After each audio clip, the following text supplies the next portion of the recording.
Hello, everybody. My name is Mark Fancher, as some of my friends and family like to refer to me as Houdini Mark occasionally. I work at a local, a Dallas-based motion graphics studio called Already Been Chewed, and we do all sorts of 3D motion graphics, mainly Cinema 4D. So a little bit about our team. This is these are the guys I work with up here. Everybody is pictured except for two people. We've got, starting on the left, that's me. Then to the right, that is Thomas, our lead modeler. Then we have Aaron, our head of production. Then our founding artist and owner and creative director in the middle, the man with the plan, Barton Damer. And then to the right of that, we've got Lance, motion designer, Donnie, head of business development, and then Brian, our lead animator. And you can see we've got kind of a cool space set up. It's really kind of creative. It's got like a nice open environment for us to collaborate with each other and learn from each other. And we spend a lot of time really, challenging each other and pushing each other to, try new things we haven't done before. And it's been really like the highlight of my career for sure so far. It's just awesome to be able to collaborate with such a cool group of people. Two other people that weren't in this picture are Jordan, we have a junior motion designer, as well as Sandra, Barton's wife. She helps us out with some stuff as well. So that's a little bit about ABC. And here is our reel. We do a lot of kind of product launches, so you can check that out.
So yeah, you can see it's a lot of, shoes and watches and sports equipment and stuff like that. It's really challenging and fun work. It's really, honestly, just a blast. We have so much fun. So just a little bit more about how I fit into that equation. I sometimes tell people it's kind of hard to describe what I do, that I'm a professional mouse user. I've got left clicks, I've got right clicks, and they all just it works out. I've got the fastest double click in the West. But for real, I occasionally make tutorials on the internet dealing with some of this stuff, but my main focus is I'm a generalist. I guess that isn't really a focus if you think about it, because it means you cover a wide range of things dealing with 3D, video, animation, stuff like that. My main area of focus is in the areas of Cinema 4D, After Effects, and Houdini. How many people have heard of Houdini? Oh my gosh, that's more than I was expecting. Not the magician, the software. Oh, dang it. Okay, all right. So, yeah, Houdini, anyways, is a piece of software that is used more and more in motion graphics to, pull off some really complicated effects. I kind of think it's sort of the industry we're in is kind of a best tool for the job scenario, and Cinema 4D and Houdini together make a really, really great team. So I do a lot of Houdini setups for ABC, and just to kind of give you a little bit of a a view of what that kind of looks like, here is a B-sides reel that I've cut together with some of my ABC work, some of my personal projects, and you'll see a lot of it is simulation-based. So here is that.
Thank you, guys.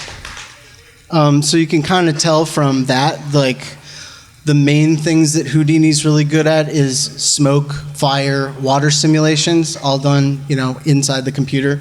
Rigid body dynamics, so destruction, physics simulations, particles, cloth, and other abstract effects. Basically, we just use it to mimic sorts of physical phenomena that we need to display a product or accent a certain feature, or just for fun, we want to explode stuff, I guess this brings me to the main portion of my talk, which is on time remapping. How many of you are familiar with time remapping in After Effects, for example? Okay, that's cool. So I think that basically time remapping is, I was first introduced to it in After Effects, and it was sort of a, hard to wrap my head around at first, but then once you got it, you realize you could do all sorts of cool stuff like speed ramping through things, etc. So here in this portion of this section, I would do this After Effects demo that sort of goes over it in a really brief way for those of you who aren't familiar with what it is to time remap in After Effects. All right, so here, I've got a slow-mo video taken with my iPhone in portrait mode, of my dog shaking off. And this is him kind of waggling around in slow motion. And you set your keys here. You've got your beginning and your end, and you can just compress those, and it will play back faster. So if I go like this, now we're sort of closer to something that is real time. And the curves of these time remapping curves, it's basically linear at this point. I'm just speeding things up. If I wanted to do something more like a speed ramp where it starts really fast and slows down and then gets really fast again, we would adjust our keyframes to look something like this, where we have on this side a very high slope, then it levels off to a very horizontal slope, and then it speeds off again, giving you sort of an effect like this. And I'll play that from the beginning. So you can see it kind of comes through. And I got to turn that on. One moment. So you can see he starts wagging fast and then he speeds up at the end. So wag fast, slow-mo, and then speeds up. So that's sort of what time remapping is in After Effects. Now, doing it in 3D presents a whole different set of circumstances that we have to get around, because you have to kind of make a decision. Do we want to animate in slow motion, or do we want to animate in slow motion and speed it up later? Do we animate in real time and then slow it down later? And really what we've come to realize is that it actually works best for us if we were to do it, do the animation baked in Cinema 4D. We've got something we want to speed ramp through. We're going to, kind of animate it the way we want to see it. So in an animatic, we have it all planned out, the timing and everything. Then we have to simulate with it, and physics acts at a certain time scale, and it's really difficult to adjust that on the fly. So one project that this really played into was the Wonder Woman watch, which you saw in a couple of those reels. It's just the watch kind of breaking through a bunch of walls, and here is that spot.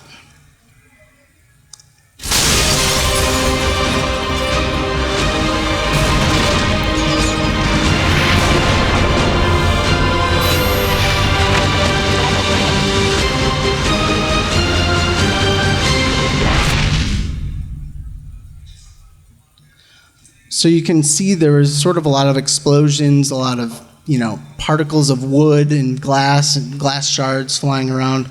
And we had to kind of come up with a way to, work that in a way that was animatable. So here's some style frames. Initially, we didn't have quite as many explosions, but as simulations go, they kind of tend to inform your look as you go along because it's sort of an experimentation process. So initially, we break through the wall, glass shards everywhere.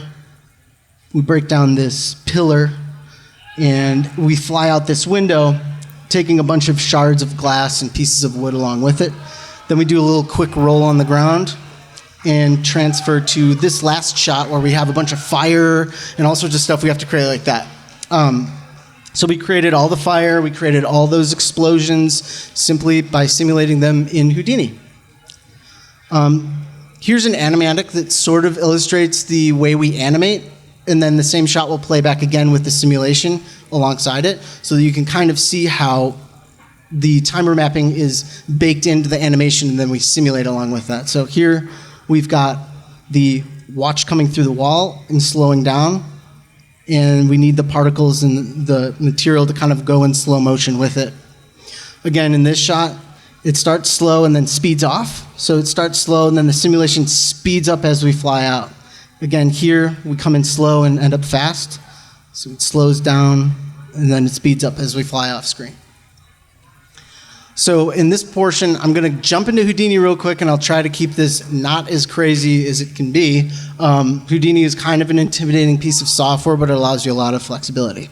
This is Houdini, and you can see we've got our building here with our watch that comes flying out. If I pull down shot 3. It's a node-based software, so literally all of these nodes are more or less just telling us, it's giving us a history of every important keystroke and mouse click that went into creating a certain shot. It looks confusing, but when you think about it, it's actually really easy to read your way through it. So what we do is we'd isolate the watch. You can see we've got it here. It's actually, it is already time remapped when it comes in from the animation in Cinema 4D. And then what we do is we actually will take it and we'll un-timer map it. So we have that speed up, slow down. We'll pull up our animation curve just like we did in After Effects and slow everything down. You can see that what we get is sort of this inverse curve where we had the time remap being very fast at the beginning, very steep slope, and then leveling off, and then getting fast again. Now we're kind of doing the inverse. We're making it super slow to counteract that sped up motion at the beginning and end and leveling it off. So this is what that looks like when we just simply play it back. This is what I call the untime remapped watch. More or less, it's moving at a constant speed across the scene. It eventually will break through the window and serve as collision geometry for all that simulating geometry as we're in Houdini. And then by here, it would normally be speeding off the screen, but we're just simply running it in slow motion because we can speed it up again later. We switch back over here. The next thing I'll do is I'll template our watch and just time remap it the way we had it originally in the original shot. So you can see I've added a new time curve here that very much resembles what we had in a normal time remapping scenario. High slope at the front end, levels off, very horizontal, and then it speeds off in the end. What we can do is later we can reference this curve that we've created here and then use that to govern the speeding up of all of those simulations all at once. So that's sort of the main portion of that. The next thing I just want to do is I'm going to just hop into a couple sections of this and take a look at some of these initial setups. So this right here looks super scary, but this is just the wall fracturing setup. We bring in a wall. Thomas, our modeler, created this beautiful wall for us that we're going to destroy. There's bricks, there's grout.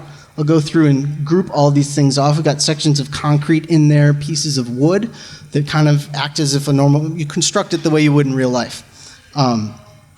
So down here in the concrete section, what we'll do is let's grab a little piece of concrete here. So you can see we've got these concrete slabs in between the bricks. And what we'll do is we'll isolate one of those, and I'll just kind of show you what I do to fracture it. In Houdini, we've got a cool tool called the Boolean shatter. And we take a grid, and we can add some noise to that grid, and then scatter a bunch of points inside of the concrete, and then copy that grid to all of those points. As you can see here, it's just a grid with a very noisy grid. Let's do flat shaded here. All right. So all those slices that are intersecting that geometry are going to actually cut up the wall into a bunch of pieces, and in the end, it looks like this. So we've got a bunch of broken, shattered pieces. So we put them together and kind of move on to the next thing. Another piece that was kind of interesting is the wall planks. We have a bunch of basically 2x4s that we need to shatter apart. But we can't just shatter them using normal Voronoi. If we do that, it kind of ends up looking a bit like this. This is a normal Voronoi fracture pattern. It's very regular. It's not very splintered looking, like it doesn't look like wood, basically. So what we'll do is we'll just compress that.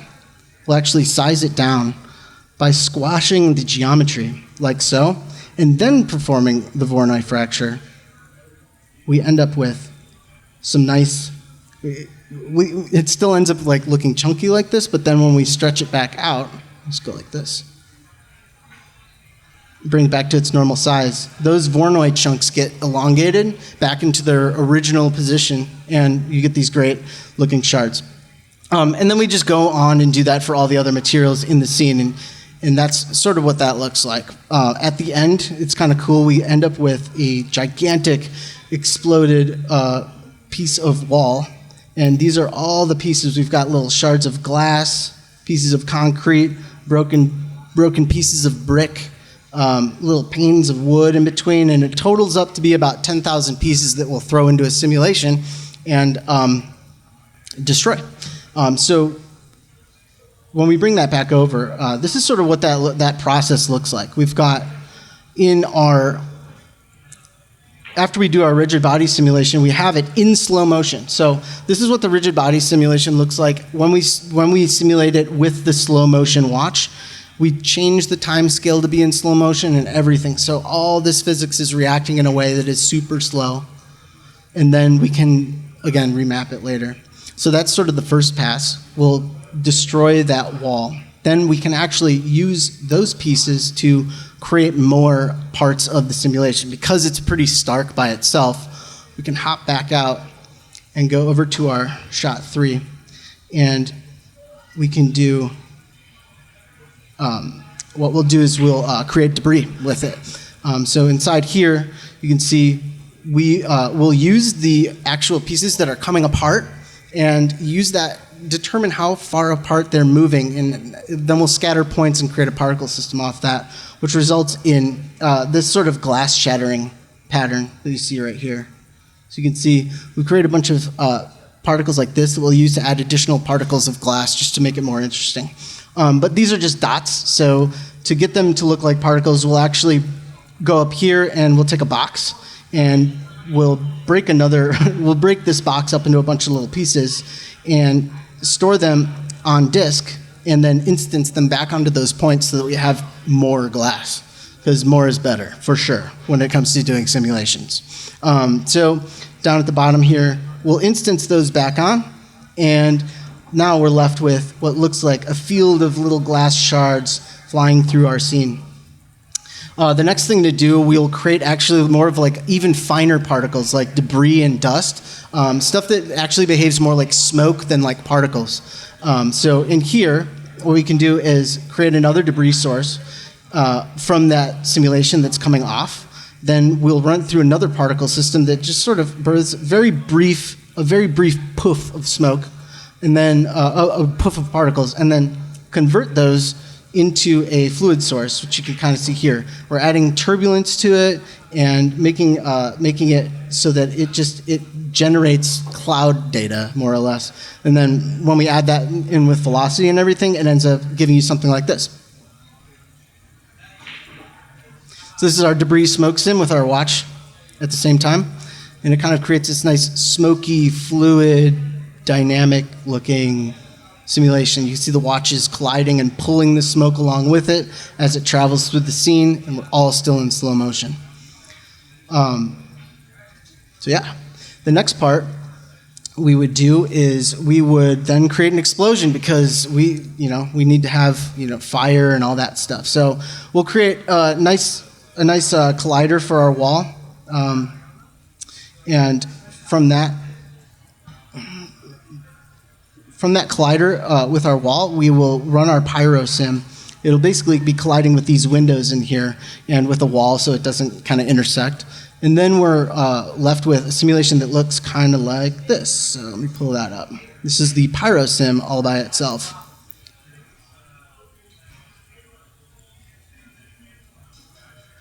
So here comes the watch. Then there's a little cavern where fire is emitted, and the watch is then moving through the fire and pulling the fire along with it in slow motion.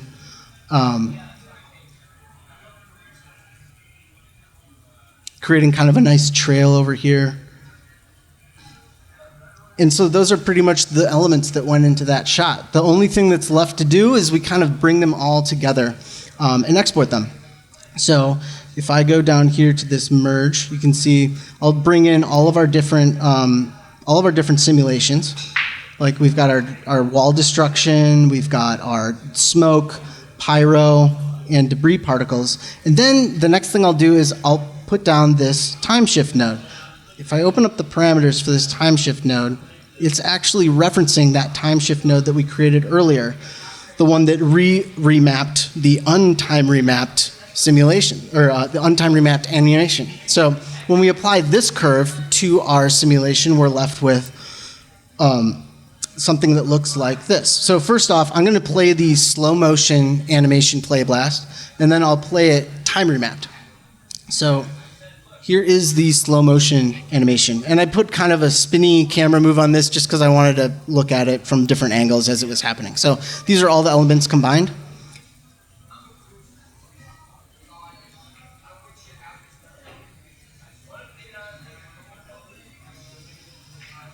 And as the watch is moving through all of this, it's still colliding with the individual pieces in the way it would in the real world in slow motion.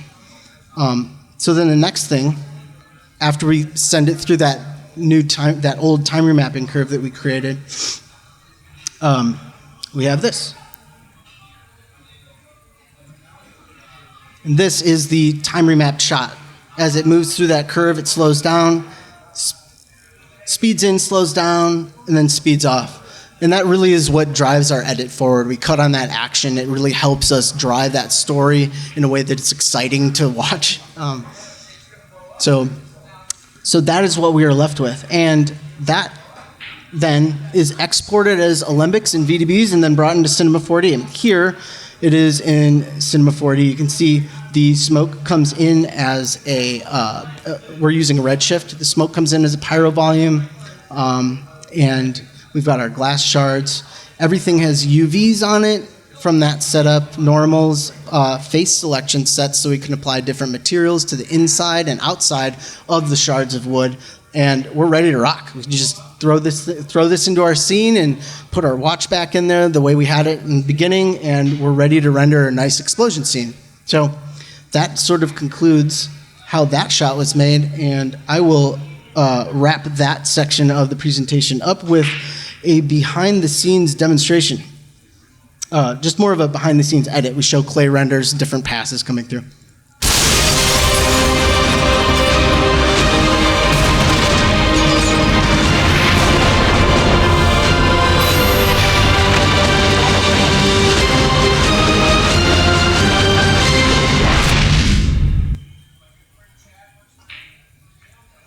Cool. So that's how that thing was made.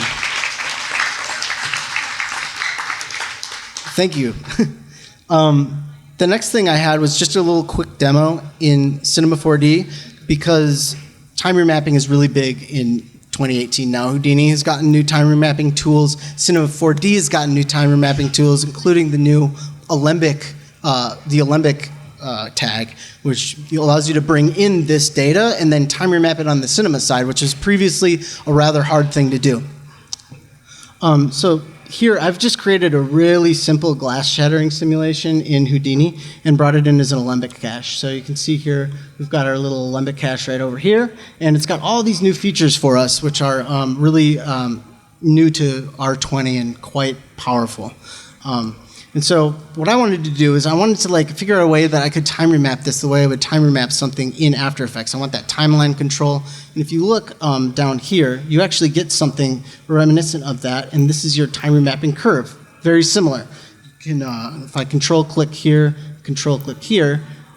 it's actually going to time remap this in a similar fashion. So if I play this back, it's actually, I made it go in reverse a little bit. I'm just going to pull this up. Let's go down like that. Back this out. It's playing back, and it goes in slow motion kind of in the wrong spot. Like, if I wanted to actually figure out when I wanted this to speed down, if I had a specific frame I needed to hit, this is rather kind of difficult to find that frame. Like, I don't know exactly where I am in this timeline. This is one of the challenges that I had, and I was like, well, how do we get around this? Well, in this use animation, I looked over here. I've got the speed. I could just, reset. I could just reset this curve.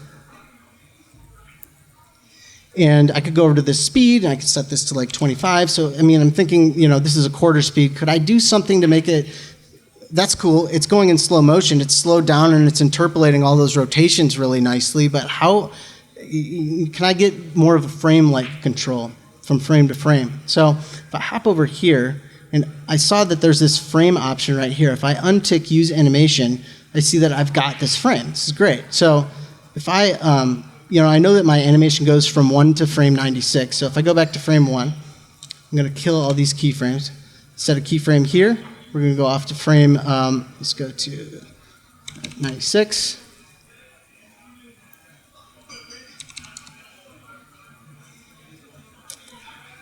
And I set a keyframe over here. I would think that I could bring up my timeline editor and be able to see that curve. So I'm going to my F curves here.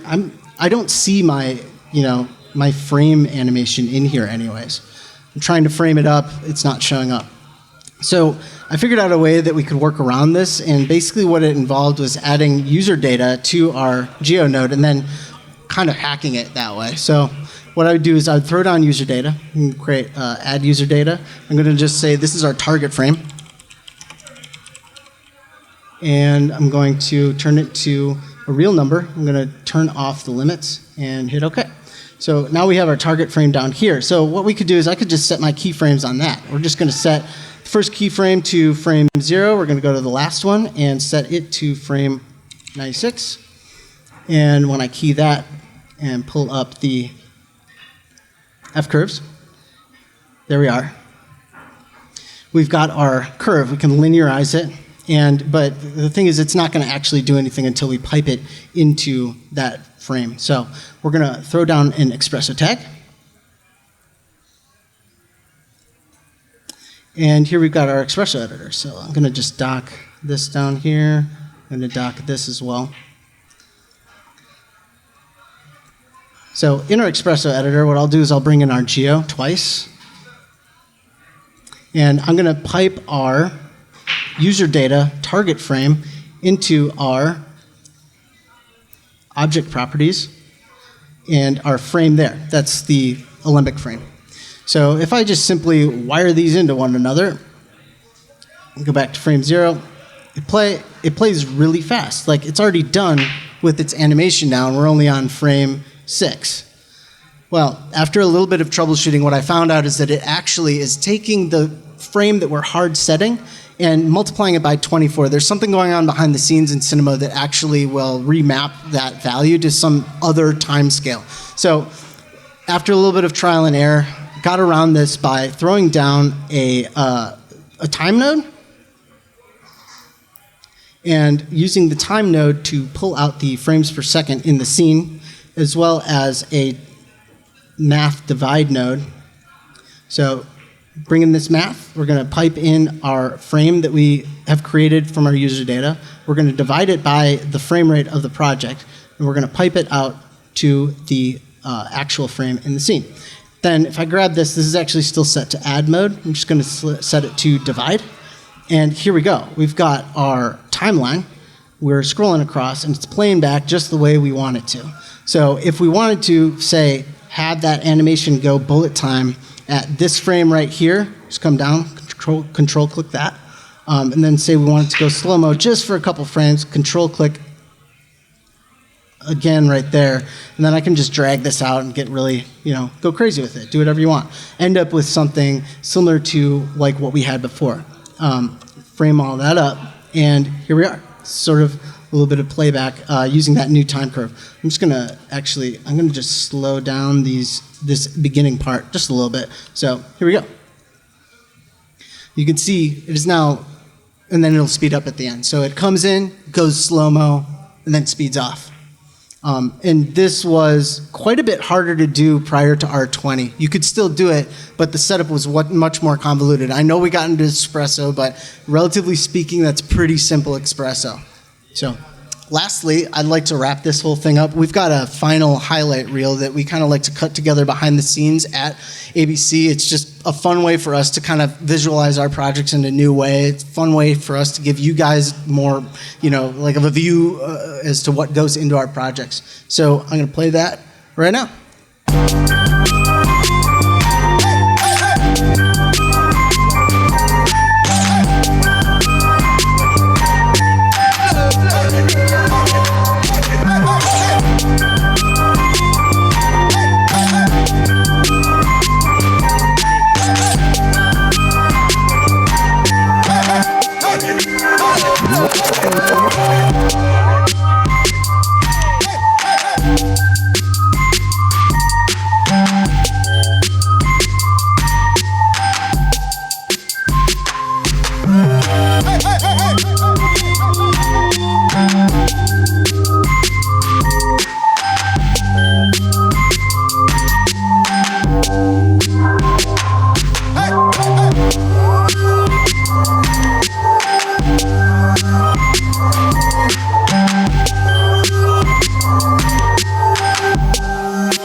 Thank you very much for your time.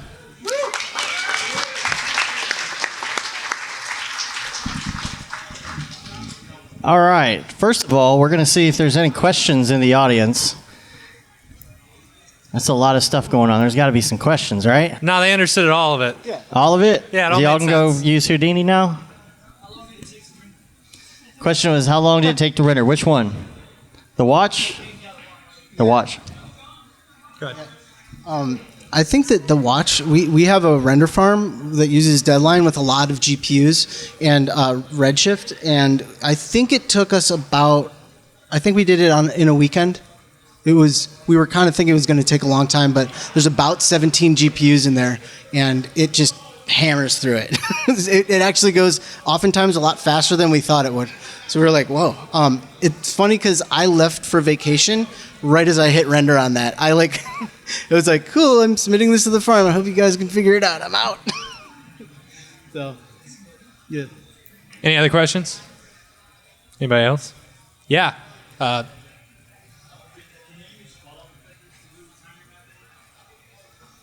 Fall off effectors to do time remapping. I don't know if it's possible in Cinema 4D. It may be. There are other people who might be better at answering that question than I am, but I think you can do it in Houdini. I don't think you can in C4D. Yeah. I don't think you can. Someday, I could be though. wrong. Maybe. Yeah. I'll put that on the burned request line. Yeah. I'll let them know. Yeah, what's the turnaround time on one of those? I think that we spent most of the time on that particular commercial. Obviously, a lot of time was just spent simulating, and then I think that we did it in about a week and a half, 2 weeks. So is that from concept to completion? No, that's actually production, like style frames and forward. I think that previously to that, we would have had like some back and forth with the client with, actually dictating to them what we're thinking about doing and then having them be like, cool. Luckily for us, that DC and 161 were an extremely easy to work with client. They were just like, wow, this is awesome. So they kind of gave us a lot of freedom to just push forward. That's not always the case, if there's a lot of changes or things that they want to change. In that case, we really were able to get through it quite fast. If someone asked me to do that in a week, I'd be like, oh, God, I don't know.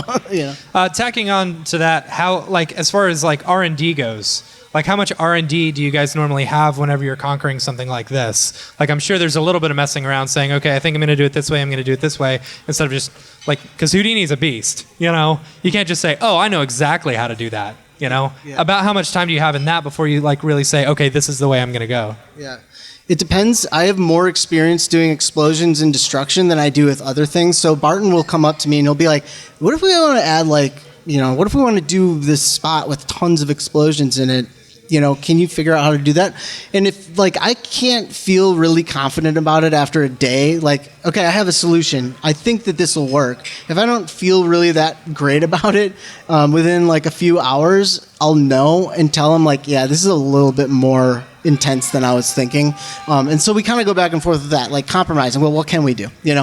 And so it varies, but usually we take about a day tops to do R&D stuff like that. Usually we can come up with something. Cool. Yeah. Any other questions? Yeah.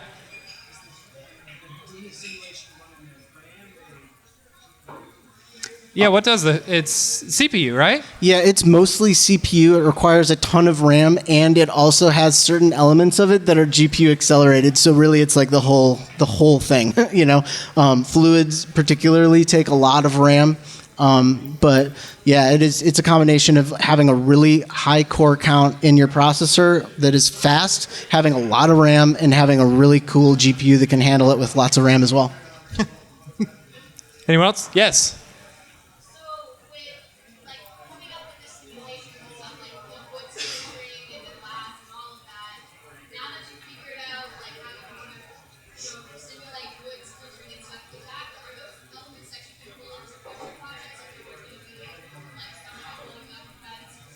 Yeah, so how reusable are those assets once you've already built them? That's a good question. They're pretty reusable, and it's actually funny you ask. We continually are kind of creating the more projects we do, we're kind of banking all this stuff. We've got explosions that are going to work in other things if we need explosions. So unless it's a certainly custom situation where there's the specific walls that it has to collide with, in most cases, we're able to start banking these things into a library that we're building, and it's not like any asset like that is really particular to a client. There isn't a Nike logo on the side of an explosion. You can reuse it. So as we go along, and Houdini being procedural, we can often we could take a different wall and throw it in, and it would fracture that as well. So it's very flexible and reusable. Yeah. More questions? Yes. Yeah, as we go through a project like that, we'll be writing the files out to disk so that we don't have to recalculate them all the time. But in order for me to be able to demo this thing for you, that one shot, I had to pull 80 gigs worth of cache data off of the hard drive at work, and you can see that for a spot like that, it just gets huge. We've done spots where we've got couple terabytes of leftover data that we eventually need to delete, but we're just holding on to in case the client has a crazy change they need to make or something like that. But yeah, so it's a combination of caching it in ways that Houdini understands and caching it in ways that Cinema understands. Usually at the end of the day, we just end up with Alembic caches, Redshift proxies, and VDB files, which basically runs the whole gamut from particles to water to smoke. Awesome. Anyone else? All right, cool. Big round of applause for Mark Fancher. Great Thank you. stuff.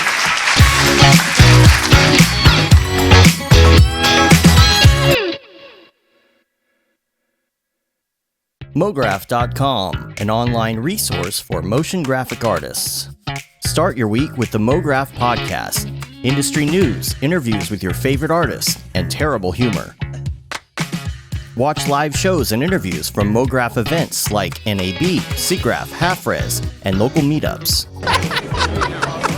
Our Mograph Talks feature live demos and motivation from artists all around the world. Sometimes you gotta make stuff that you're not gonna put on your reel, and I'm not here to judge. What if Rick and Morty show up for the countdown at midnight? That's where I peaked in life, in my career. We gotta stop this thing, Rick! It's gonna kill us all! Hear from the people that create your software, design your render engines, and artists that are changing the face of modern motion graphics. You get that render done. Yeah, you better frame what?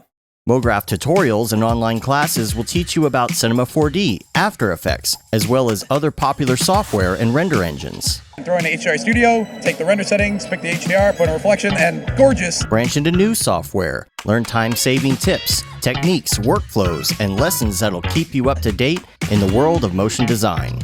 Oh, brother, those are some of my favorite elves. I love projects that scare me. When our art director comes to us and asks for something that I had never done before, man, it gets me pumped. Join the conversation in our live sessions, check out our plugins, or join the hundreds of daily active users in our Slack channel for technical help, advice, contests, or just to joke around. Real nice banana. Ah, that's so funny. All right. I'm gonna live forever. Subscribe today and get the latest updates on our YouTube and other social media channels. Take all your dreams and just do it! We don't care how you get here, folks. Just get here. Subscribe to Mograph.com.